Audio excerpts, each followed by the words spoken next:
కొట్లాడి తెచ్చుకున్న తెలంగాణ కొన్ని సంవత్సరాల తరబడి ఎంతో మంది వాళ్ళ జీవితాలను త్యాగం చేసి కొట్లాడి తెచ్చుకున్నారు. ఎందుకని? తెలంగాణ మా నీరు మాకు కావాలి, సో మా వనరులు మేమే అనుభవించాలి, సో మాకు వేరే వాళ్ళ పెత్తనం వద్దు, and at the same time మా ఎంబీబీఎస్ సీట్లు కానీ మా కొలువులు మాకు కావాలి అని చెప్పి కొట్లాడి తెచ్చుకున్న తర్వాత అన్ని సమస్యలు ఒక్కొక్క సమస్య నుంచి బయటపడుతున్నారు definitely.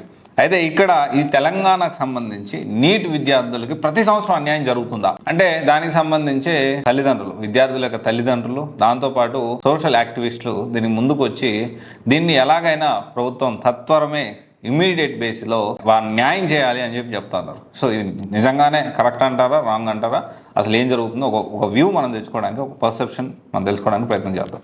So first of all ఏంటి అంటే, లాస్ట్ ఇయర్ తెలంగాణ వాదన ఏంటి అంటే ఫేక్ సర్టిఫికేట్స్ పెట్టి ఎంబీబీఎస్ సీట్లు సాధించారు. దాదాపు లాస్ట్ ఇయర్ కోర్టుకు పోయి దాదాపు 86 మందికి సీట్లు వచ్చాయని అన్నారు. అండ్ ఈ సంవత్సరం ఏమో ఇంకా హుషారైపోయి నాన్ లోకల్ ఎవరైతే ఉన్నారో వాళ్ళందరూ కూడా 450 మంది ఈ సంవత్సరం వాళ్ళు కోర్టుకు వెళ్ళారు. అంటే లాస్ట్ ఇయర్లో లాగా అంటే ఏంటి, 4 సంవత్సరాలు తెలంగాణలో చదివితే సరిపోతుంది అనే బేస్లో కొంతమంది మా పిల్లలు వేరే వేరే రాష్ట్రాల్లో చదువుకున్నారు కానీ పేరెంట్స్ మొత్తం మా ఇక్కడే రెసిడెన్స్ అని చెప్పి ప్రూఫ్స్ ఉన్నాయో లేకపోతే క్రియేట్ చేశారు. సో దానికి సంబంధించి వాళ్ళ పిల్లలకి సీట్లు వచ్చేలాగా వాళ్ళు ప్లాన్ చేసుకుంటున్నారు. అది కూడా ఏ కేటగిరీ సీట్స్ కోసం. అసలు మన తెలంగాణలో చూసుకుంటే ఓవరాల్గా ఏ కేటగిరీ సీట్స్ ఎన్నో అనుకుంటున్నారు, 2180 సీట్స్ ఉన్నాయి. దాంట్లో 15% ఆల్ ఇండియా కోటా గెలిపోతుంది.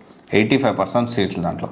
15% అంటే 1000కి 150 అనుకుంటే 2000కి 300, దాదాపు ఒక 300 సీట్లు ఆల్ ఇండియా కోటకి వెళ్ళిపోతుంది. అంటే దాదాపు ఒక 1700 నుంచి 1800 అప్రాక్సిమేట్లీ సీట్లు ఉన్నాయి.